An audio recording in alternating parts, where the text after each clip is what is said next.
As pathetic as the RNC conventions have been, Pence, who was one of the speakers there, or dumbass Pence, his job at the RNC was to lie about the fat ass 45 and COVID-19. As the featured keynoter for the third night of the Republican National Convention, dumbass Mike Pence is getting a traditional spotlight accorded to the heir apparent. Though plenty of other 2024 possibilities have already spoken or have yet to speak. Throughout his tenure as the vice squatter to a fake president, famed for a bottomless appetite for flattery and paranoia about disloyalty, Pence has understandably chosen to serve as a sycophant to Trump, or the fat ass 45, forever extolling the Sun King's strength and brilliance, most famously by attributes to Trump's broad shoulders, or fat ass 45's broad shoulders. As the Pence watchers Mike D'Antonio and Peter Eisner noted in 2018, the beeps of obsequiousness can become just too much for some observers. The intensity of Pence's fawning has led George Roll to describe him as America's most repulsive figure. The vice squatter reached the nadir of his toady ways at the end of last year when he spent 3 minutes extolling the fat ass 45 at a cabinet meeting and managed to work in one note of praise every 12 seconds, which is kind of pathetic. But yeah, all this makes you wonder is how exactly dumbass Pence is going to manage to stand out at a convention in which hymns of praise for POTUS have already filled the air regularly. I mean, how can he compete with Eric Trump's heartfelt, "I love you, Daddy," please for attention right out the HBO series Succession on night 2? Perhaps one key to dumbass Pence's mission is to recall that he has a unique role in the administration on one issue where generalized flattery of Trump is not quite often, or the fattest 45 is not flattery of fattest 45 is not quite enough. Management of the COVID-19 pandemic. The first 2 days of the convention have made it plain that that promotion of two particular lives are central to the event's strategic purpose. The first is that Biden wants to defund the police and turn over America's white suburbs to black rioters, which is not true. But the second, perhaps most important, is to rewrite the history of Trump's disastrous engagement with COVID-19.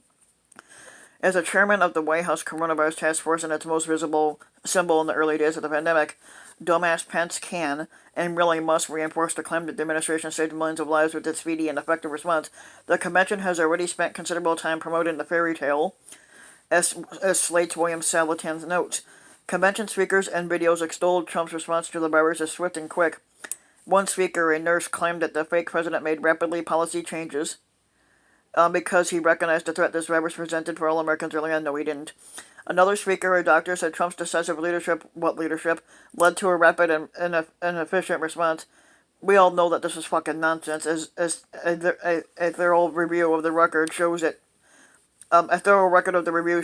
Trump dragged his feet, downplayed the threat, and slowed every element of the government's response.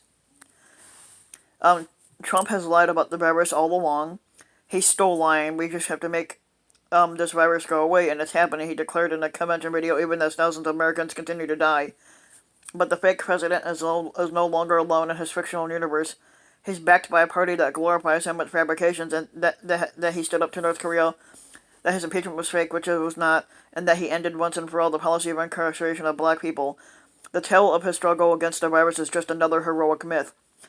As Trump's co-pilot in this perilous fight of epidemiological folly, dumbass Pence can be expected to breathlessly testify to the fake president's calm and courageous course of action on COVID-19. In doing so, will dumbass Pence be damaging his long-term credibility? Well, he has to have credibility to begin with. Quite possibly, though his conservative evangelical friends who view him as their man in the White House have devised ways for the beep to cross his fingers behind his back when he's called upon to bear false witness on behalf of his self-aggrandizing boss. One theory is that he is bound by the biblical principle of servant leadership to tug his forelock in the presence of his demanding superior.